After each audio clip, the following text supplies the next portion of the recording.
What's up, board game people? I apologize this video took a little longer than anticipated. There have been too many rushed videos for this campaign that have done a disservice to the game and its Kickstarter, and I wouldn't want to release anything that was rushed and uninformed.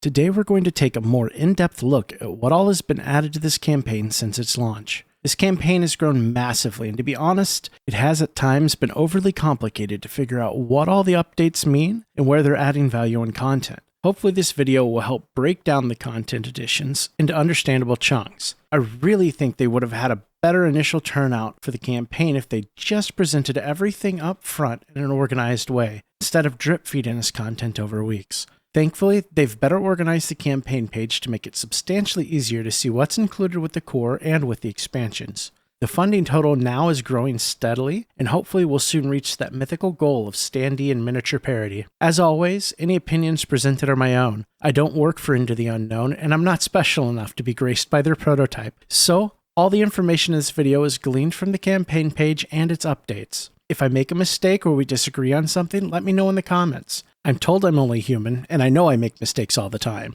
So, without further ado, let's look at the new kingdoms they've shown us. To begin with, we have the sunken kingdom of Outremont.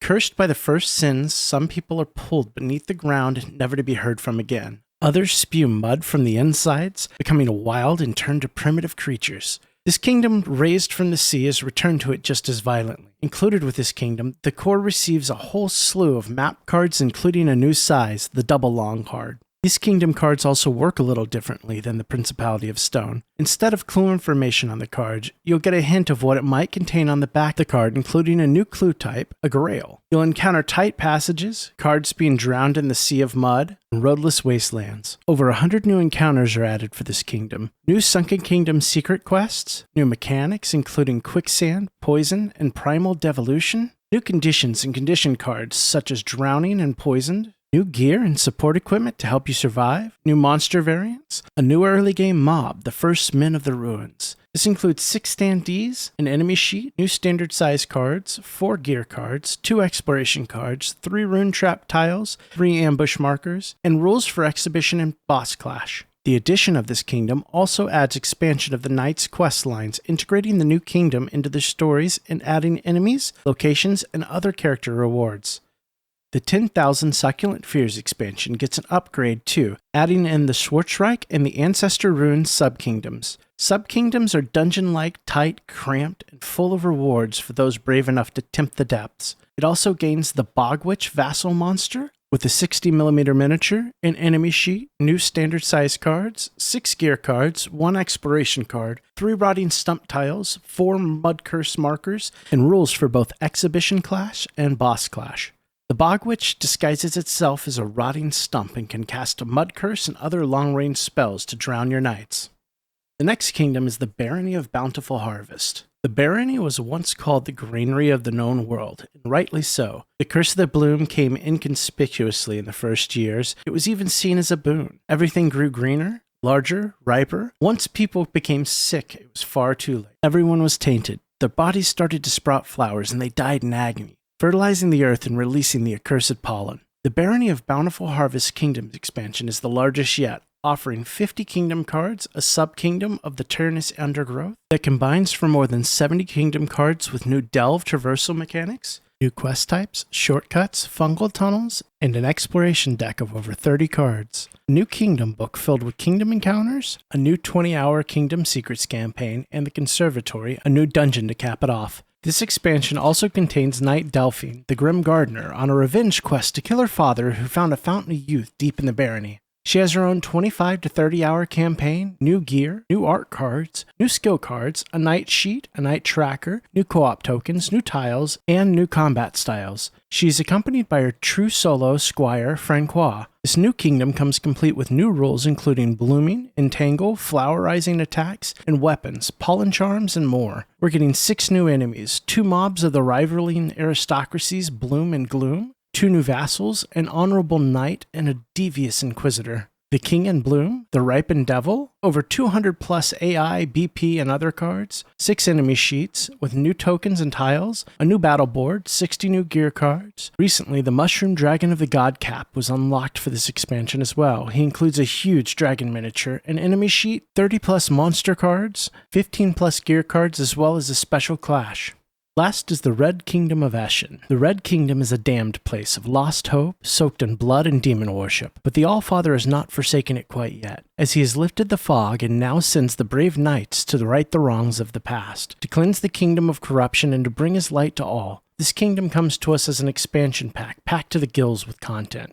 First, we have a new knight, Raynor the Excommunicated, a former priest on a quest to clear his name and save the soul of his loved one, and the courts of the Border Kingdoms. Raynor has his own campaign of 25 to 30 hours of content, new gear, new art cards, new skill cards, a knight sheet, a knight tracker, new co-op tokens, new tiles, and new combat styles. He's accompanied by his true solo squire, Ginton. Included with the kingdom is over 50 kingdom cards, as well as the sub-kingdom of Halikan, the land of the noble. Together that's over 72 new kingdom cards, with new delve traversal mechanics, new quest types, pilgrimages, miracles, blood sailing, and a brand new evolving exploration deck with over 30 new cards. There's a new kingdom book with completely new kingdom encounters, a new 20 to 25 hour kingdom secrets campaign, as well as a new dungeon, the Strait of Blood. With this expansion, they are introducing 8 new mob types. You'll receive 10 Monks of the Thirst, 10 Starved Mobs, a Red Clergyman Vassal, 1 Penitent Crusader Vassal,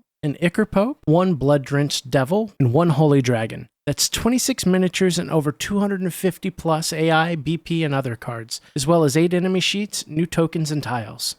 Throughout the campaign, they've been revealing, explaining, and clarifying more and more of the mechanics that make up the game. Let's take a high-level look at some of what's been introduced. First, we have followers. Followers were added very early on. They're not hired mercenaries to fight with you in battle. They're allies that lend you skills, grant you bonuses or abilities. Think a thief who you pulled out of a sticky situation and has generously offered his services in lockpicking. Then we have outposts. Outposts are where your knights will go when they finish all the bloody business like delving and clashing. Located in the Border Kingdoms, outposts are where your knights can trade, gather information, and enjoy a good mead while they plan their next expedition. Outposts add several cards and book pages stretched throughout the core and expansions. Outposts build on the rules for crafting and selling items to vendors as well. Scouting can also be done at outposts. At outposts, you can hire the service of scouts. Scouting allows you to add or remove or even arrange some of the kingdom cards before a delve. Scouting isn't always what it seems, though, and a disloyal scout may be out to betray you and help the curses spread. Ambushes. Ambushes come in 2 types, clash and delve ambushes. Clash ambushes add a random element to when a clash will happen,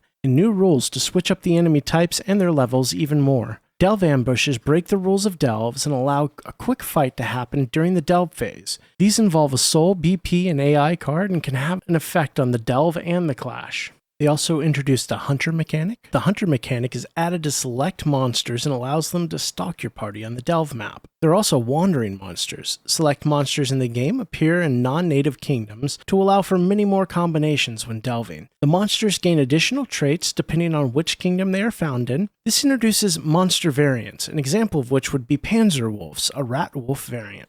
They gave us an example of a special clash type, the Dragon Bridge Run. It's a new clash type that sees your party fighting an enemy on a bridge as a dragon lands. Your only likely chance to live is to run, so each turn the dragon advances and you must dispatch your enemy and escape with your armor and hide intact. Dungeon mechanics and dungeons. Dungeons are used as a broad term, including ruined cities, castles, sunken countrysides, overgrown forests, pious mountainsides, and more full of traps, monsters, loot, encounters. Dungeons are built from cards like a maze. And then, of course, there are actual dungeons as well. The first few are included in the core, the Tunnels of Algar Barret and the Weisskisser Foundry. The second set of dungeons were added to the 10,000 Succulent Fears expansion, the Black Ziggurat and the Bog Maze. Dungeons are added to the appropriate kingdom books and are made from an approach in a dungeon proper. There will be traps and treasures and hoards aplenty. A delve in a dungeon will be similar to a normal delve, but you aren't following your story. You're here for the challenge, gold and glory. They also introduced 5-player mode. This will rebalance the game in all aspects to allow 5 players or any combination of squires and players to play together without issue. They explained a bit about true solo mode, allowing you to play all by your lonesome. You'll be able to venture into the fog alone, but accompanied by what they've deemed virtual squires. Each squire is represented by a small squire sheet and will use a squire tactic deck to determine everything else. This automates the process of having to play extra characters. In the delve phase, they will try and influence your path as real players would, and in the clash phase, they will assist you and grant tactical and co-op bonuses to help you defeat your enemies. You can read more about Squires and True Solo mode in Update 14. The Presence Director, another of the buzzwords, explained. The Presence Director is their take on the dynamic level scaling. Most dungeon crawlers that offer level scaling do so through something like an average party level. This is a quick and dirty way of doing things, as it populates the world with creatures that are simply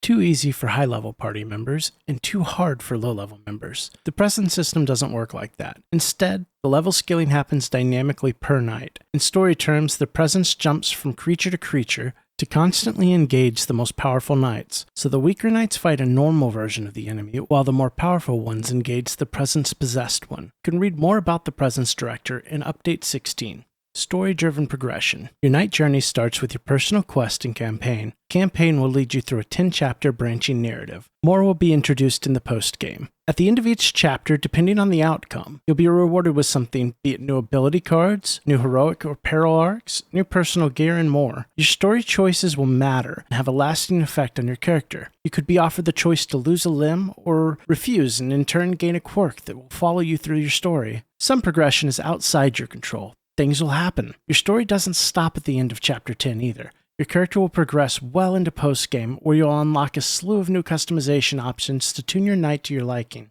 They've also given us outpost contracts. Contracts are a set of variable missions that you can take on as often as you like as part of your story delves or free realm delves to gain more gold, resources, loot and information, and even more. Contracts can be anything from hunting quests for particular monsters to information gathering, scouting for locations, going to other kingdoms, special long delves, and even escort missions. Weather was also added into the game. The weather mechanic includes new cards that represent weather effects because even in a dark, damned place like Kingdoms Forlorn, you get clear days. Weather cards like Curse Trimmers, the Red Rain, Snowstorm, Swamp Tide introduce persistent game modifiers that will substantially change your delves.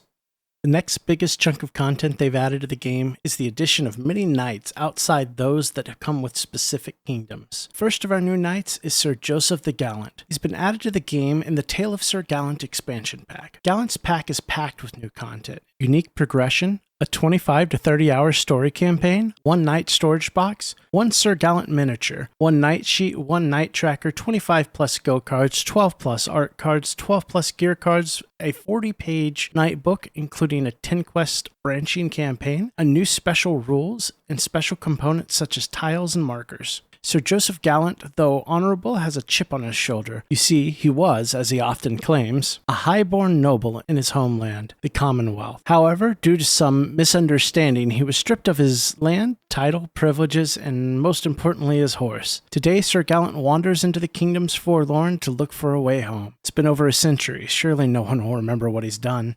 A new female knight, Paracelsa, the Quester of False Saints, has been added to the core box. She's an orphan raised by one of the benevolent orders of the church who has set out on a mission to uncover false saints leading unwary travelers to the Kingdoms Forlorn. With her, we're getting a knight storage box, a miniature, a knight sheet, 1 knight tracker, 25 plus skill cards, 12 plus art cards, 12 plus gear cards, and a 40 plus knight book with branching campaign, 5 plus zeal tokens, and special components.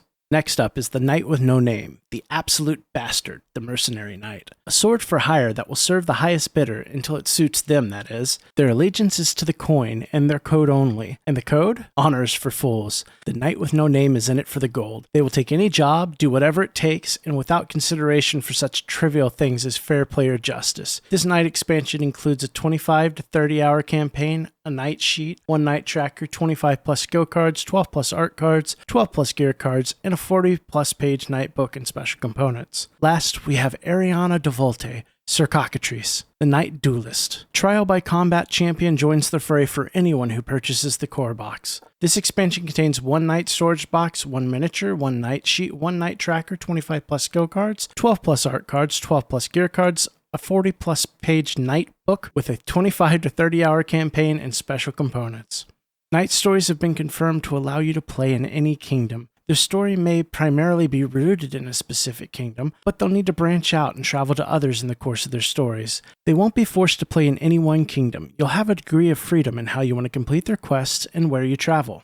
Next up, they've revealed a number of saints that we will meet and be able to follow their virtue quests throughout our journey. Saints represent one of the rebound mechanics, granting you temporary bonuses, new abilities, and even the option to become incarnate. To follow a saint, you must take on a virtue, which will become a kind of hindrance to your knight. In exchange for the hindrance, you'll move along your virtue arc each time you receive a mortis card, granting you more and better bonuses. Once you follow the path to the end, the saint is able to channel his virtue through you and grant you a huge one-time bonus, after which you're free from the hindrance and you're able to walk the path of another virtue if you so choose. Saints come with a saint card, a miniature, and a handful of honorable encounters. So who are the saints? The first revealed was Urbane, thrice pierced, the Steward of Honor. With Urbane as your patron, you'll not be able to attack monsters from the back. As you move through your virtue arc, you'll gain a reroll for all your attack dice, a survive Judicum draw, then an attack with +1 power. And finally, you can channel the energy of Saint Urbane himself. His final blessing will increase your basic stats and gain an ability to potentially change each of your attacks into criticals. The unlock of the Steward of Honor also comes along with a side quest, the Hunt of Saint Urbane, unlocking 4 Ratwolf standees, an enemy sheet, AI, BP cards, exploration cards, and gear cards.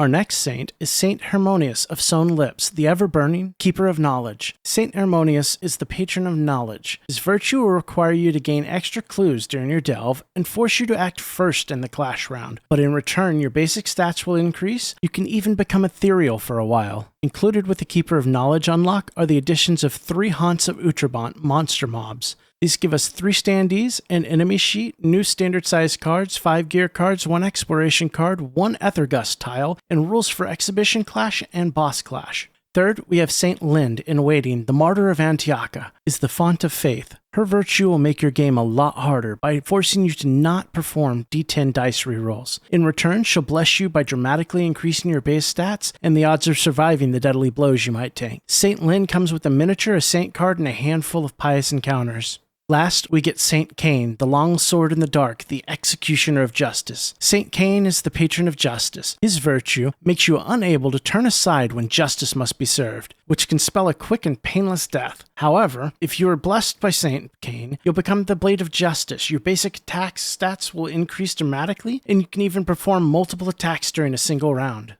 After the saints come our princesses. Originally, these miniatures were going to be offered in a separate campaign, teasing Kingdoms Forlorn. They decided to simplify things and roll them into this campaign instead. The princesses were cursed along with their kingdoms, but our knights have the power to free them. Princesses haunt their kingdoms and may be met during your expeditions. They may ask a favor of you, and in return, they will join you on the battlefield as an ally. Such allies act in predetermined ways or attach themselves to their patrons. As long as they remain on the battlefield, they provide your knight with a unique bonus. Princesses unlock with a miniature, card, and encounters and quests in the kingdom books. So who are our princesses? First up is Cassia, daughter of King Edelhart, was banished for speaking the truth of the coming calamity. She now wanders the streets of the kingdom, barred from the Alloy court. Cassia will lend her help in Delve and Clash both. She grants resistances and some immunity to the Stone Curse and may be able to lend assistance with the Panzer Gates. Princess Fiona of the Utrabant nobility wanders the countryside of the Sunken Kingdom, eternally swallowed and spat out the courageous mud. She'll lend her help in both the Delve and Clash. She can help navigate the treacherous bogs and fens and allow you to influence the kingdom decks. In Clash, she'll root you to the stop, making knockdown, knockback, and pushback effects less severe. Princess Chantel of the Barony of Bountiful Harvest simply disappeared one day. Though rumors swirled about the cause of her disappearance, the truth was much more complicated and darker. Chantel offers her ally help in the Delve and Clash both. She can help you cross tunnels of the gloom and distinguish various fungi and pollen. Princess Guineria is the daughter of the last king of Eshin. Seeing what the Church of Eshin was becoming, the princess opposed it and went as far as declaring the independence of Halicon. She might have even succeeded in deposing the corrupt clergy and the followers of the Red Mage, had the deep fog not descended on all. As a Clash ally, Guineria is a capable combatant, learned in the arts of war and espionage. She can leave the enemy open for your attack or assist you in your hour of greatest need. Throughout their updates, Into the Unknown has also added in many new monster types to the core and to some of the expansion packs. The Knights of Finn, a new vassal monster, inhabit the Sunken Kingdoms. They add one 60mm miniature, an enemy sheet, over 30 cards, 6 gear cards, an exploration card, 6 Doppel Knight markers, 3 armor pile tokens, and rules for exhibition and boss clash. They're an ooze-type monster that slither and spit, can change shape at will, inhabit old armors, and impersonate knights. The Pumpkinhead monstrosity, a new mob from the Baronies of the Bountiful Harvest, has been added to the core box. This will include 6 standees, an enemy sheet, 18 standard size cards, 7 gear cards, 2 exploration cards, 4 pumpkin patch tiles, 1 bloom emergence tile, and rules for both exhibition clash and boss clash. The King Laid Low. This core game stretch goal has added the King Enemy Charleon, the King Laid Low of the Sunken Kingdoms, to the core box offering. It includes a 16mm miniature, an enemy sheet, over 30 standard size cards, 12 gear cards, 2 exploration cards, 1 throne tile, 4 rut tiles, and rules for both exhibition clash and boss clash. The Devil of the Ancient Dusks from the Sunken Kingdom has also been added to the core box. This miniature comes accompanied by an enemy sheet, over 20 standard size cards, 10 plus gear cards, 1 exploration card, an ancestor tile, and the rules for both exhibition clash and boss clash.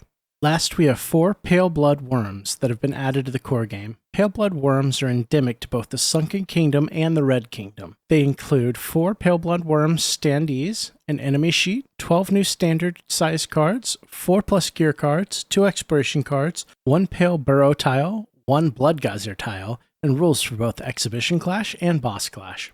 To work with the true solo mode, and to fill out night parties of less than 4, they've added automated squires. Auto squires are used for playing with less than 4 knights. The Day 13 unlock granted us some standees for all squires as well. First up is Fabio the Lazy Squire. Fabio fills more of a support role with weaker direct damage. He'll help the knights by leaving co-op tokens like openings, cantrips, fire, distraction, and special tokens all over the clash board. Then we have Minerva, the Grumpy Squire. Minerva is designed as a tank role with a bevy of abilities to help her withstand flurries of attacks, knockdowns, and debuffs. Next up is Bartos, the Unlucky Squire. Bartos will fill a scout or diversion role. He'll be able to redirect some enemy attacks, and if necessary, he'll take one for the team. Last, we have Aphie, the Aloof Squire. Aphie will fill a healer or buff role. She is lightly armored, more than makes up for it with the way she can push other squires and your knights to the limit, with several powerful buffs and vigor replenishing abilities. Next up, we have Campfire Tales. Campfire Tales are little interactive stories that you can read as a group during a mid-delve rest or after a boss clash. They include a narrative element, but are also designed to engage you mechanically and potentially net you some small bonuses and rarely some losses.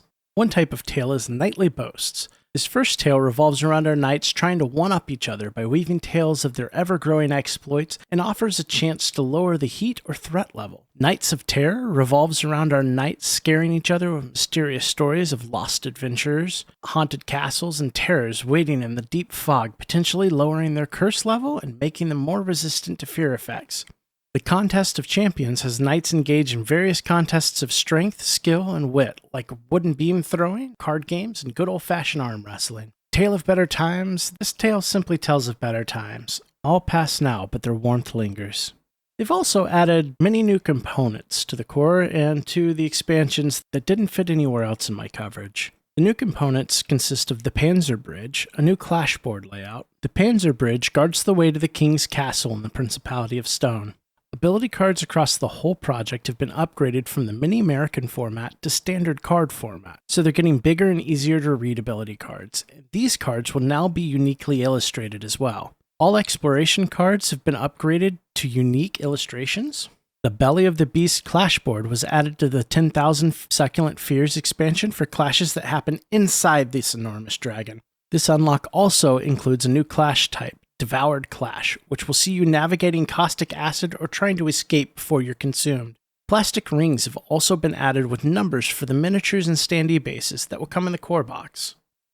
So they've tried to give us a glimpse of what a normal play session is. You can find the full explanation in update number 8, but to paraphrase, you choose a knight to play and read their opening story. Each player shares their current quest goal. This sets up your delve. You choose a kingdom that will allow you to complete your goals. Choose what or who you will face, and then you begin the delve. You build the delve map one tile at a time until the endgame condition is met and the clash with the boss begins. After your clash with the boss, you determine if you succeeded at your quest. You read the chapter's outro, gain new equipment, abilities, and art cards, then you're off to an outpost. There you can buy and craft new gear, rest a bit, and then begin the next chapter of your story. So, we keep hearing about post-game. So what does post-game look like? In post-game, you can truly take advantage of the customization and progression system. You'll begin to unlock the rest of your knight's arc cards, gear cards, and ability cards at a much faster rate. And you'll gain some unique cards reserved for veterans of the Kingdoms Forlorn. There's still more delves and clashes, still more stories to tell, and post-game monsters are no slouches, so buckle up. Delves become harder and clashes more deadly. The ending of your personal story will leave a permanent mark on the future campaigns, too. You'll continue to tackle the Kingdom's secret campaigns now. These, once found, will send you on special delves and clashes and move the Kingdom's overall story along while rewarding you with some of the greatest rewards. So one of the biggest and most anticipated announcements that they've made the announcement for the Gameplay All-In pledge. This pledge will cost you $479 or 429 euros. It includes the core, the 10,000 Succulent Fears Deluxe expansion, the Barony of Bountiful Harvest Major Kingdom expansion, the Red Kingdom of Eshin Major Kingdom expansion, the Tale of Sir Gallant add-on, the Knight with No Name add-on, the Tale of Sir Cockatrice add-on. Overall, this pledge is going to save you 26 euros total, basically giving you one of the Knight add-ons for free.